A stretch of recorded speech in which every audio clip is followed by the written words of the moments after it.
Hello students, Verma chemistry classes में आपका स्वागत है। हमारा चैप्टर चल रहा है परमाणु संरचना, एटॉमिक स्ट्रक्चर, जिसमें आज हम परमाणु की संरचना से संबंधित विभिन्न प्रकार के मॉडलों का अध्ययन करेंगे। यदि आपने अभी तक हमारे चैनल को सब्सक्राइब नहीं किया है तो प्लीज़ चैनल को सब्सक्राइब करें, लाइक करें एंड बेल आइकन बटन दबाना ना भूलें। तो चलिए शुरुआत करते हैं परमाणु की संरचना से संबंधित विभिन्न प्रकार के मॉडल। परमाणु की बात करें हम, यानी एटम जो है, यानी परमाणु जो है एक ग्रीक भाषा का शब्द है। परमाणु एक ग्रीक भाषा का वर्ड है। परमाणु एक ग्रीक भाषा का शब्द है जो अनइक्विटेबल से लिया गया है और जिसका अर्थ होता है अविभाज्य। इसका अर्थ होता है अविभाज्य, अर्थात पदार्थ का वह सूक्ष्म कण जिसे आगे विभाजित ना किया जा सके क्या कहलाता है? परमाणु कहलाता है। पदार्थ का वह सूक्ष्म कण जिसे आगे विभाजित नहीं किया जा सकता वो क्या कहलाएगा?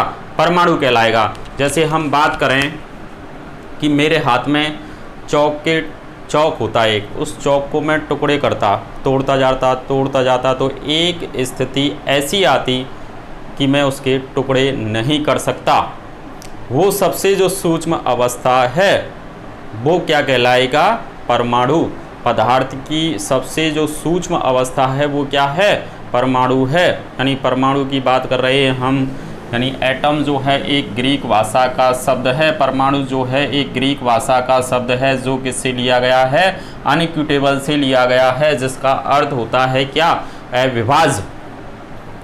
इसका अर्थ होता है अविभाज्य, अर्थात पदार्थ का वह सूक्ष्म कण जिसे आगे विभाजित ना किया जा सके क्या कहलाता है? परमाणु कहलाता है।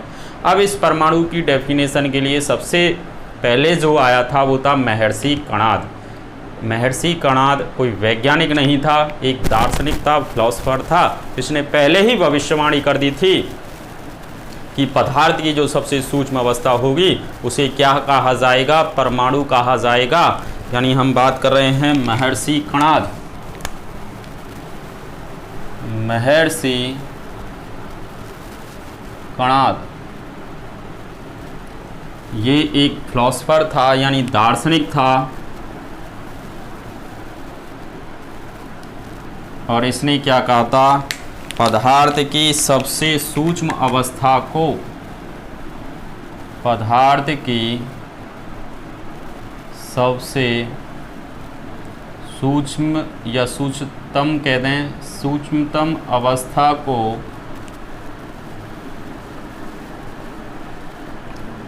परमाणु कहा। पदार्थ की सबसे सूक्ष्मतम अवस्था को क्या कहा? परमाणु कहा। महर्षि कणाद एक दार्शनिक था जिसने पहले ही भविष्यवाणी कर दी थी कि पदार्थ की जो सबसे सूक्ष्म अवस्था होगी उसे क्या कहा जाएगा? परमाणु कहा जाएगा। इसके बाद में जो है दार्शनिक के बाद में विभिन्न प्रकार के वैज्ञानिक आए जिन्होंने विभिन्न प्रकार के क्या दिए थे? परमाणु की संरचना से संबंधित मॉडल। तो चलिए मॉडल पढ़ते हैं हम, कौन कौन से वैज्ञानिक आए थे। सबसे पहले बात कर रहे हैं परमाणु की संरचना से संबंधित जो सबसे पहले जो वैज्ञानिक आया था, और वो आया था कौन? डाल्टन। सबसे पहला जो वैज्ञानिक था डाल्टन आया था सन 1808 में, और इसने दी थी एटॉमिक थ्योरी, परमाणु सिद्धांत।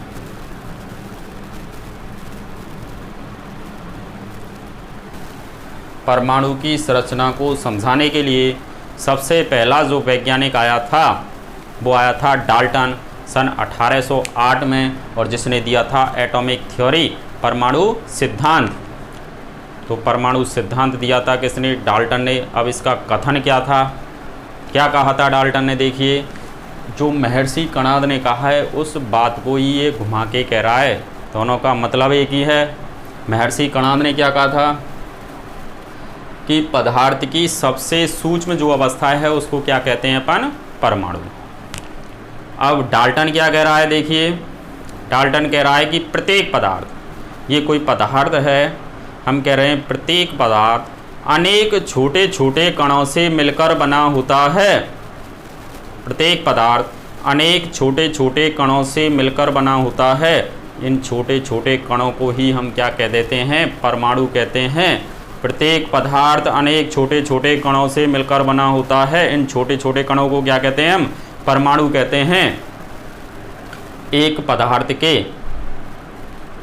पदार्थ के जो सभी परमाणु होते हैं वो गुणों एवं भार में क्या होते हैं? समान होते हैं। जबकि भिन्न भिन्न पदार्थ या कहते हैं हम भिन्न भिन्न तत्वों के परमाणु गुण एवं भारों में क्या होंगे? भिन्न भिन्न होंगे। ये किसका कथन था? डाल्टन का। डाल्टन का कथन क्या था? दोबारा सुन लीजिए। डाल्टन ने सन 1808 में परमाणु सिद्धांत एटॉमिक थ्योरी दी थी। इसका कथन क्या था? इसके अनुसार प्रत्येक पदार्थ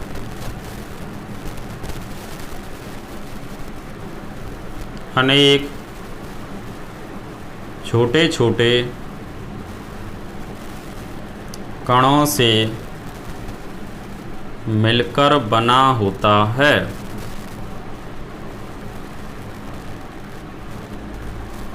इन छोटे छोटे कणों को ही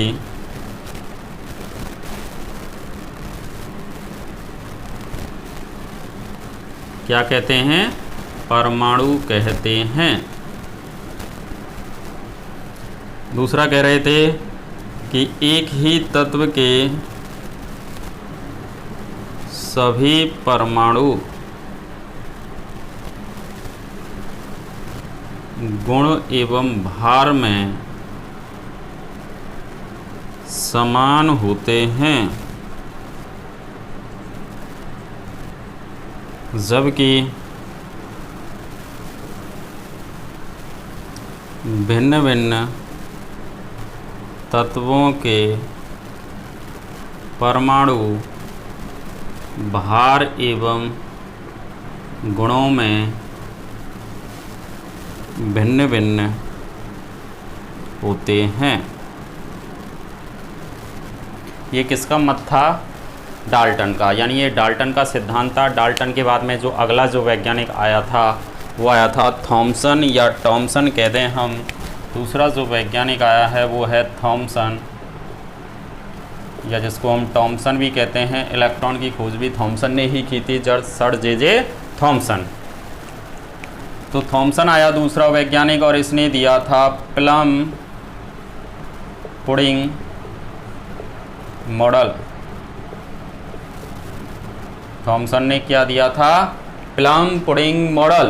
प्लम पुडिंग मॉडल क्या था? देखिए, इसने कहा कि परमाणु जो होता है वो एक धनावेशित गोला होता है। इसने ये कहा ये धनावेशित कोई गोला है। परमाणु की कल्पना इसने कहा ये परमाणु जो होता है वो क्या है? एक धनावेशित गोला है। परमाणु क्या है? एक धनावेशित गोला। और इसमें क्या फैले हुए रहते हैं बताओ? इलेक्ट्रॉन। उस समय तक न्यूट्रॉन की खोज नहीं हो पाई थी। तो देखिए धनावेशित गोला कहा और इसमें ये क्या फैल रहे हैं बताओ? ये क्या हैं? इलेक्ट्रॉन। इसमें इलेक्ट्रॉन फैले हुए रहते हैं। इलेक्ट्रॉन फैले रहते हैं तो देखिए धनावेशित पार्ट और ये इलेक्ट्रॉन यानी नेगेटिव चार्ज धन और माइनस दोनों आपस में मिलकर के क्या बना देंगे? उदासीन हो जाएंगे। तो इसके अनुसार जो परमाणु जो होता है, इसके अनुसार परमाणु जो होता है एक उदासीन कण है। इस पर कोई आवेश नहीं पाया जाता। आवेश नहीं पाया जाता तो इसका मतलब इसको कह सकते हैं हम आवेश रहित कण, या हम इसको क्या कह सकते हैं कि आवेशहीन कण, या क्या कहते हैं कि परमाणु पर जो आवेश होता है वो क्या होता है? शून्य आवेश होता है। कोई भी आवेश नहीं पाया जाता। ये कॉम्पिटिटिव एग्जाम में क्वेश्चन पूछ दिया जाता है कि एक परमाणु पर आवेश होता है तो परमाणु पर कोई भी आवेश नहीं पाया जाता। परमाणु एक आवेश रहित कण है। कोई भी आवेश नहीं होता। आवेशहीन कण कहते हैं यानी परमाणु पर जो आवेश होता है उसका मान क्या होता है, शून्य होता है, कोई भी आवेश नहीं पाया जाता। तो थॉमसन ने जो दिया था वो एक प्लम पुडिंग मॉडल दिया था। उसने कहा था कि परमाणु जो होता है एक धनावेशित गोला होता है जिसमें क्या फैले हुए रहते हैं, इलेक्ट्रॉन। अब देखिए इसका नाम प्लम पुडिंग क्यों पड़ा। तो देखिए प्लम पुडिंग का मतलब क्या होता है, प्लम माने तैरना और पुडिंग माने लड्डू। तो देखिए लड्डू, इसने क्या कहा, परमाणु की जो कल्पना थी वो एक लड्डू से की। बूंदी का जैसे लड्डू है, उस बूंदी के लड्डू को उसने एक धनावेशित गोला माना। ये एक धनावेशित गोला यानी ये बूंदी का लड्डू है। इसमें जब इलायची देखते हैं या काली मिर्च जो डली हुई है, जगह जगह जो फैली हुई हैं, उनको क्या नाम दे रहा है, वो इलेक्ट्रॉन कह रहा है। यानी एक धनावेशित पार्ट्स है वो बूंदी का लड्डू है और उसमें इलेक्ट्रॉन किसका कौन होंगे, या तो इलायची कह दें या क्या कह दें अपन, जो काली मिर्च हैं वो क्या किसका कार्य करेंगी, इलेक्ट्रॉन का कार्य करेंगी। यानी इलेक्ट्रॉन जो हैं वो ये धनावेशित जो पार्ट है उसमें डूबे हुए रहते हैं। एक तो बूंदी वाला लड्डू का एग्जाम्पल दिया इसने। इसके बाद देखिए अगला एग्जाम्पल क्या था कि इसने परमाणु की कल्पना एक तरबूजे से की। इसने क्या कहा कि परमाणु जो है धनावेशित जो पार्ट्स है उसको क्या कहा, एक तरबूजा कहा है परमाणु को, और उस तरबूजे में जो जगह जगह बीज फैले हुए रहते हैं उनको क्या कह रहा है, वो इलेक्ट्रॉन कह रहा है। तो इसके अनुसार परमाणु का जो धनावेशित भाग है उसको क्या माना था, एक तरबूजा माना, और तरबूजे में जो बीज फैले हुए रहते हैं वो किसका कार्य करते हैं, इलेक्ट्रॉन का कार्य करते हैं। इस प्रकार पूरे परमाणु पर कोई भी आवेश नहीं पाया जाता। परमाणु एक आवेश रहित कण है, एक उदासीन कण होता है। तो ये किसका मॉडल था, थॉमसन का प्लम पुडिंग मॉडल। इसके बाद देखिए अगला वैज्ञानिक आया था थॉमसन के बाद में, अगले वैज्ञानिक पे चलते हैं हम।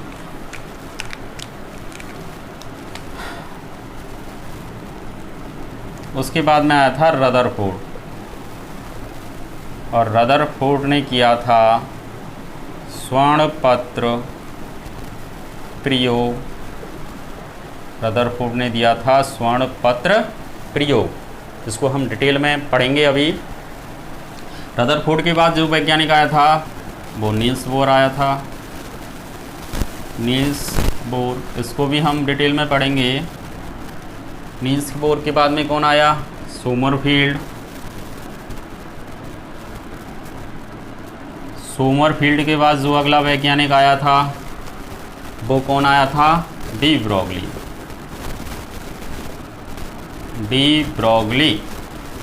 डी ब्रोगली ने दी थी इलेक्ट्रॉन की द्वैत प्रकृति। Twelve nature of electron is called de Broglie equation. Electron की द्वैत प्रकृति ही क्या कहलाती है, डी ब्रोगली समीकरण कहलाती है। तो डी ब्रोगली जो समीकरण था उसने क्या दी थी, इलेक्ट्रॉन की दोहरी प्रकृति कह दें या द्वैत प्रकृति। इलेक्ट्रॉन की दोहरी प्रकृति या द्वैत प्रकृति किसने दी थी, डी ब्रोगली ने। इसके बाद अगला वैज्ञानिक कौन आया था डी ब्रोगली के बाद में, हाइजेनबर्ग।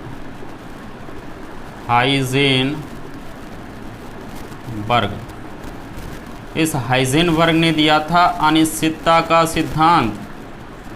अनिश्चितता का सिद्धांत, uncertainly principle of Heisenberg. Uncertainly principle of Heisenberg, Heisenberg का अनिश्चितता का सिद्धांत। इसके बाद में पढ़ेंगे हम सबसे लास्ट में श्रोडिंगर, और श्रोडिंगर ने दिया था तरंग यांत्रिकी समीकरण। श्रोडिंगर ने क्या दिया था, तरंग यांत्रिकी समीकरण, वेग मैकेनिकल इक्वेशन ऑफ श्रोडिंगर। तो श्रोडिंगर का तरंग यांत्रिकी समीकरण देखेंगे। यहाँ पर जो परमाणु की संरचना से संबंधित हैं सभी मॉडल हो जाते हैं। तो हम एक एक को पढ़ेंगे। तो देखिए एक बात और देख लेते हैं इसमें कि यहाँ से लेकर यानी डाल्टन से लेकर और सोमरफील्ड तक ये जो मॉडल हैं ये तो कहलाते हैं पुराने मॉडल। सभी पुराने मॉडल, परमाणु की संरचना के सभी पुराने मॉडल कहे जाते हैं। और यहाँ से देखें हम डी ब्रोगली से और श्रोडिंगर तक ये कहे जाते हैं परमाणु की संरचना से संबंधित आधुनिक मॉडल। तो हमको एक एक को पढ़ना है इसमें। तो सबसे पहले देखते हैं रदरफोर्ड का स्वर्ण पत्र प्रयोग। अभी पढ़े थे हमने डाल्टन का परमाणु सिद्धांत, उसके बाद देखा हमने डाल्टन के बाद में प्लम पुडिंग मॉडल, थॉमसन का प्लम पुडिंग मॉडल, और उसके बाद होता है रदरफोर्ड का परमाणु सिद्धांत या रदरफोर्ड का स्वर्ण पत्र प्रयोग। तो देखिए अगला देखते हैं हम रदरफोर्ड का स्वर्ण पत्र प्रयोग। रदरफोर्ड का स्वर्ण पत्र प्रयोग। तो देखिए स्वर्ण पत्र लगा हुआ है, स्वर्ण कहते हैं सोने को।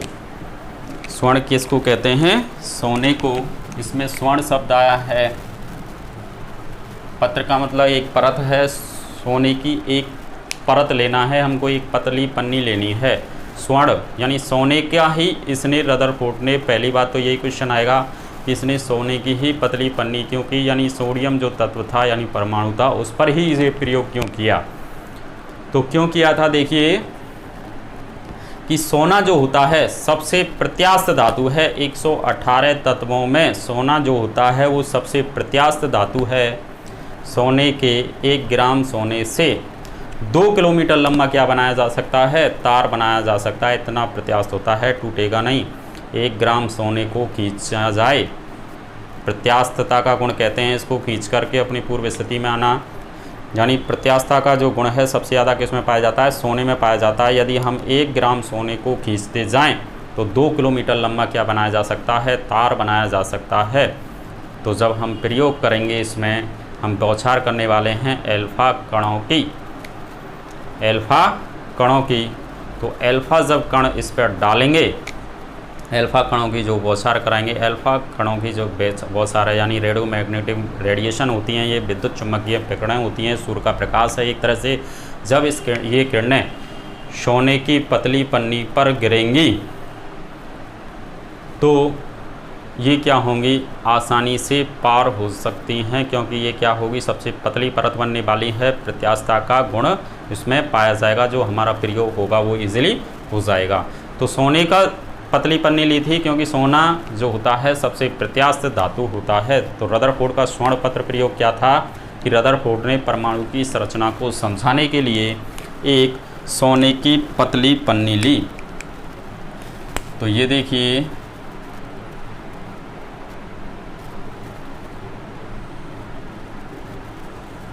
ये एक सोने की परत है, ये कह रहे हैं हम सोने की पतली पन्नी यह परत है एक, जिसकी मोटाई 0.004 mm की थी। रदरफोर्ड ने परमाणु की संरचना को समझाने के लिए एक सोने की पतली पन्नी ली जिसकी मोटाई कितनी थी? 0.004 mm। इतनी पतली साइज़ की थी, 0.004 mm। इतनी मोटी एक सोने की पतली पन्नी ली जिसके चारों ओर ZnS से लेपित, ये देखिए जिसके चारों ओर ZnS से लेपित, ये लिया हमने जिंक सल्फाइड। ZnS का फॉर्मूला क्या है? वो सूत्र नाम क्या होता है? रासायनिक नाम जिंक सल्फाइड। ZnS से लेपित एक क्या लिया है हमने? प्रतिदीप्ति पर्दा। और ये क्या है? घूमता हुआ एक प्रतिदीप्ति पर्दा लिया। एक पर्दा का मतलब एक परत है एक तरह से जिंक सल्फाइड की, और घूमता हुआ है, ये घूमता रहेगा ये।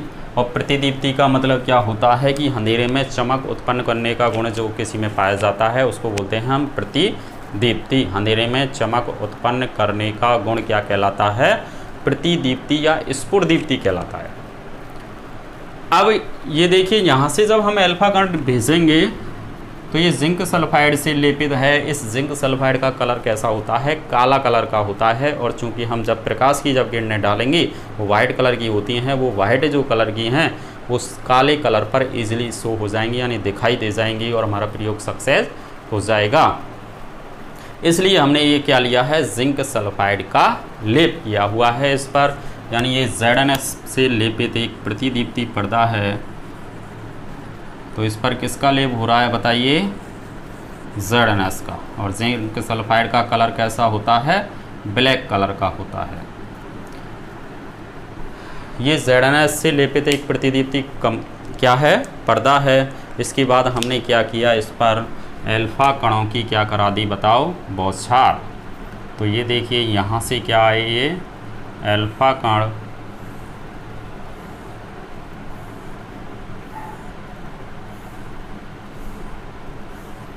ये कराई हमने अल्फा कणों की बौछार। और जैसे ही अल्फा कणों की बौछार कराई तो अधिकांश अल्फा कण सीधे निकल गए, कुछ विभिन्न कोणों से विक्षेपित हुए और लगभग 20,000 में से एक अल्फा कण ऐसा था जो जिस दिशा से गया उसी दिशा में वापस लौट के आ गया। जो जिस दिशा से गया था उसी दिशा से क्या आ गया? वापस लौट के आ गया। और ये अल्फा कण हमने कितने भेजे थे? लगभग 20,000। ये जो वापस लौट के आया है वो अल्फा कण कितना है? लगभग 20,000। 20,000 में से एक अल्फा कण वापस लौट आया, अर्थात 180 डिग्री के कोण पर विक्षेपित हुआ।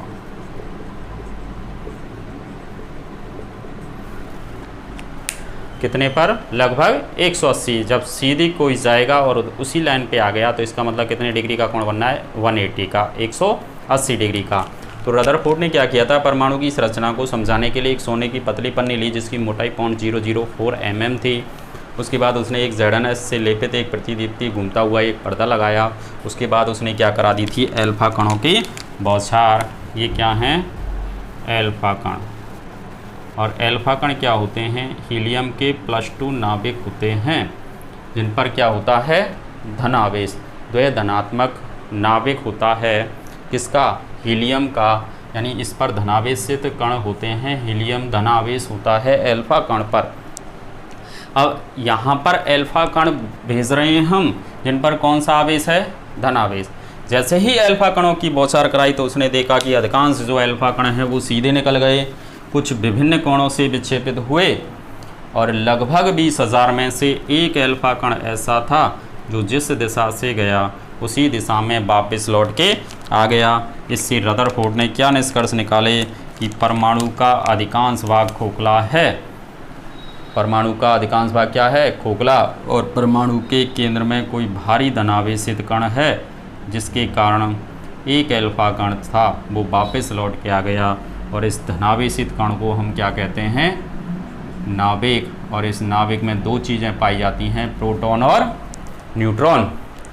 प्रोटॉन और न्यूट्रॉन। जबकि इलेक्ट्रॉन जो होते हैं वो नाभिक के चारों ओर वृत्ताकार कक्ष में क्या लगाते हैं? चक्कर। परमाणु के नाभिक में तो कौन पाए जा रहे हैं? प्रोटॉन और न्यूट्रॉन। जबकि इलेक्ट्रॉन जो होते हैं वो नाभिक के चारों ओर वृत्ताकार कक्ष में क्या लगाते हैं? चक्कर लगाते हैं। इस प्रयोग को हम दोबारा से ऐसे समझें कि मेरे हाथ में कुछ चौक के टुकड़े होते और गेट जो है वो खुला हुआ है। उन चौक के टुकड़ों को मैं एक साथ फेंकता तो सारे के सारे बाहर निकल जाते। अब मैं क्या कह देता कि ये पूरा के पूरा भाग क्या है? खोखला। यानी पूरा के पूरा भाग क्या है? खोखला। लेकिन रदरफोर्ड क्या कह रहा है? परमाणु का अधिकांश भाग खोखला है। परमाणु के केंद्र में कोई भारी धनावेशित कण है जिसे हम क्या कहते हैं, नाभिक, यानी पूरा का भाग खोखला नहीं है। तो वो कैसे देखा इसने, तो देखिए जैसे अगर हमारे हाथ में फिर चौक के टुकड़े हैं और हम इस खिड़की में होकर के उन चौक के टुकड़ों को फेंक रहे हैं तो अधिकांश जो चौक के टुकड़े हैं वो खिड़की से बाहर चले जाएंगे, कुछ टकराएंगे खिड़की से तो इधर उधर हो जाएंगे और जो बिल्कुल मिडल पे जाएगा वो वापस लौट के आ जाएगा। इसका मतलब ये हुआ वापस क्यों लौट के आया है, क्योंकि उसके जो केंद्र है उसमें क्या है, एक भारी धनावेशित कण है जिसके कारण वो लौट करके वापस आ गया। तो निष्कर्ष क्या निकाल सकते हो, आप खुद ही निकाल सकते हो कि ये वाला जो पार्ट है वो अधिकांश भाग इसका क्या है, खोखला है। पूरा का पूरा भाग खोखला नहीं है, पूरा खोखला होता तो सभी जो कण थे वो बाहर निकल जाते, लेकिन पूरा का पूरा भाग खोखला नहीं है। परमाणु का अधिकांश भाग क्या होता है, खोखला होता है और परमाणु के केंद्र में कोई भारी धनावेशित कण है जिसे क्या कहते हैं, नाभिक। अब क्वेश्चन दिमाग में ये आया कि उसने ये कैसे कहा कि परमाणु के केंद्र में धनावेशित ही कण है, वो कैसे पता चला इसको। तो देखिए वो ऐसे पता चला कि यहाँ से हम क्या भेज रहे हैं, एल्फा कण, और ये तो यहाँ से जो चीज़ भेज रहे हैं उनका हमको पता है कि एल्फा कण पर कैसा आवेश होता है, धनात्मक आवेश होता है। एल्फा कण पर कैसा आवेश होता है, धनात्मक। अब एक क्या चीज़ याद रखनी है आपको कि समान आवेश एक दूसरे को क्या करते हैं, प्रतिकर्षित करते हैं। समान आवेश एक दूसरे को क्या करते हैं, प्रतिकर्षित, जबकि विपरीत आवेश एक दूसरे को क्या करते हैं, आकर्षित करते हैं। समान आवेश एक दूसरे को प्रतिकर्षित करेंगे जबकि विपरीत आवेश एक दूसरे को क्या करते हैं, आकर्षित करते हैं। तो देखिए आप यहाँ से तो भेज रहे हो एल्फा कण, आपको पता है इस पर क्या आवेश होता है, धनात्मक आवेश होता है, और ये वापस लौट के तभी आया कि यहाँ पर केंद्र में कैसा कण है, धनावेशित। अगर यहाँ पर ऋणावेशित कण होता तो यहाँ से प्लस भेज रहे, आप यहाँ पर माइनस होता तो दोनों उदासीन हो जाते, ये कण यहाँ ही रुक जाते, प्लस और माइनस, और उदासीन हो जाता, वापस लौट के नहीं जाता। तो इसने क्या कहा था कि परमाणु के केंद्र में कोई भारी धनावेशित कण है। धनावेशित ही क्यों कहा था, क्योंकि ये लौट कर आ गया, समान आवेश हो गए। समान आवेश एक दूसरे को क्या करते हैं, प्रतिकर्षित करते हैं। इसने इसको क्या कर दिया, प्रतिकर्षित कर दिया। परमाणु के केंद्र में कोई भारी धनावेशित कण है जिसे नाभिक कहते हैं, और इस नाभिक में दो चीज़ पाई जाती हैं, प्रोटॉन और न्यूट्रॉन। जबकि इलेक्ट्रॉन जो होते हैं वो नाभिक के चारों ओर वृत्ताकार कक्ष में क्या लगाते हैं, चक्कर लगाते हैं।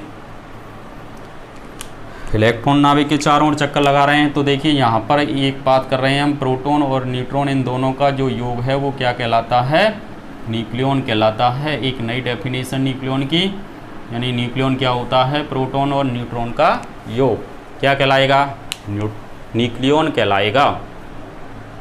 इसके अनुसार क्या था कि परमाणु का जो व्यास होता है वो होता है 10⁻⁻10 मीटर का। तो देखिए परमाणु इतना सूक्ष्म कण है, देखिए इस पर कितना है, 10⁻⁻10 मीटर। 10⁻⁻10 मीटर का मतलब 1/10 कितनी, 10। 1/10 यानी 1 में 10/10 का भाग लगेगा, इतने का भाग लगेगा। इतना छोटा पार्ट होता है क्या, परमाणु, यानी परमाणु का व्यास लगभग 10⁻⁻10 मीटर का होता है। जबकि नाभिक का व्यास, अब नाभिक का व्यास देखिए, अब देखिए परमाणु में नाभिक पाया जाता है, ये परमाणु था हम कह रहे थे, और परमाणु में क्या पाए जा रहे थे, ये नाभिक। इसका मतलब नाभिक का व्यास क्या होगा, कम होगा। और कम कितना होता है, देखिए 10⁻⁻15 मीटर का, 10⁻⁻15 मीटर का होता है क्या, नाभिक का व्यास। या हम इसको ऐसे कहते हैं कि नाभिक का जो व्यास होता है वो 1 फर्मी के बराबर होता है। 1 फर्मी, क्योंकि 1 फर्मी बराबर होता है 10⁻⁻15 मीटर। 1 फर्मी बराबर 10⁻⁻15 मीटर होता है। तो देखिए रदरफोर्ड का परमाणु मॉडल क्या था, दोबारा देखते हैं हम। रदरफोर्ड ने क्या कहा था, रदरफोर्ड ने परमाणु की संरचना को समझाने के लिए एक सोने की पतली पन्नी ली जिसकी मोटाई 0.004 mm थी, जिसके चारों ओर ZnS से लेपित एक घूमता हुआ प्रतिदीप्ति पर्दा ले लिया और उस पर करा दी उसने अल्फा कणों की बौछार। और जैसे ही अल्फा कणों की बौछार कराई तो उसने देखा कि अधिकांश जो अल्फा कण हैं वो सीधे निकल गए, कुछ विभिन्न कोणों से विक्षेपित हुए और लगभग 20,000 में से एक अल्फा कण ऐसा था जो जिस दिशा से गया उसी दिशा में लौट करके वापस आ गया। इससे रदरफोर्ड ने क्या निष्कर्ष निकाले कि परमाणु का अधिकांश भाग क्या होता है, खोखला होता है। परमाणु के केंद्र में कोई भारी धनावेशित कण है जिसे हम क्या कहते हैं, नाभिक कहते हैं। और इस नाभिक में क्या पाए जाते हैं, प्रोटॉन और न्यूट्रॉन। जबकि इलेक्ट्रॉन जो होते हैं वो नाभिक के चारों ओर वृत्ताकार कक्ष में क्या लगाते हैं, चक्कर लगाते हैं। प्रोटॉन और न्यूट्रॉन का जो योग है वो क्या कहलाएगा, न्यूक्लियॉन कहलाएगा। और परमाणु का जो व्यास होता है इसके अकॉर्डिंग 10⁻⁻10 मीटर और नाभिक का जो व्यास होता है वो 10⁻⁻15 मीटर या 1 फर्मी के बराबर होता है। तो ये हो गया रदरफोर्ड का परमाणु मॉडल।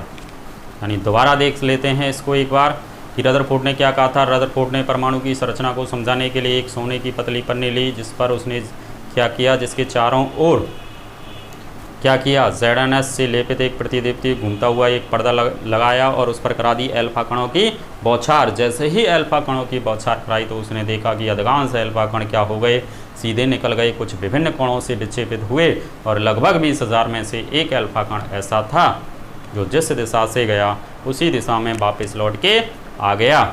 इससे रदरफोर्ड ने क्या निष्कर्ष निकाले कि परमाणु का अधिकांश भाग खोखला होता है। परमाणु के केंद्र में कोई भारी धनावेशित कण है जिसे नाभिक कहते हैं। इसके अनुसार जो नाभिक होता है उसमें क्या पाए जाते हैं, प्रोटॉन और न्यूट्रॉन। प्रोटॉन और न्यूट्रॉन का जो योग है वो न्यूक्लियॉन कहलाता है। और जबकि इलेक्ट्रॉन जो होते हैं वो नाभिक के चारों ओर वृत्ताकार कक्ष में क्या लगाते हैं, चक्कर लगाते हैं। इसके अनुसार परमाणु का व्यास 10⁻⁻10 मीटर तथा नाभिक का जो व्यास होता है वो 10⁻⁻15 मीटर यानी 1 फर्मी के बराबर होता है। इसके बाद देखिए रदरफोर्ड परमाणु मॉडल की कमियां। रदरफोर्ड परमाणु मॉडल की कमी क्या थी, ये कह रहा था ये नाभिक होता है, इस नाभिक में दो चीज़ पाई जा रही हैं, प्रोटॉन और न्यूट्रॉन।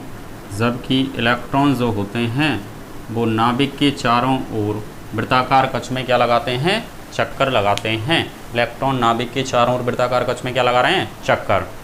तो स्थिर वैद्युत गतिकी के अनुसार जब कोई आवेश युक्त कण वृत्ताकार कक्ष में चक्कर लगाता है तो वो अपनी ऊर्जा का निरंतर क्या करता है, ह्रास करता है। ह्रास का मतलब कमी करता है, अपनी ऊर्जा में निरंतर कमी करेगा, जिसके कारण एक स्थिति ऐसी आनी चाहिए थी, ये इलेक्ट्रॉन जो है इस नाभिक में गिर जाना चाहिए था।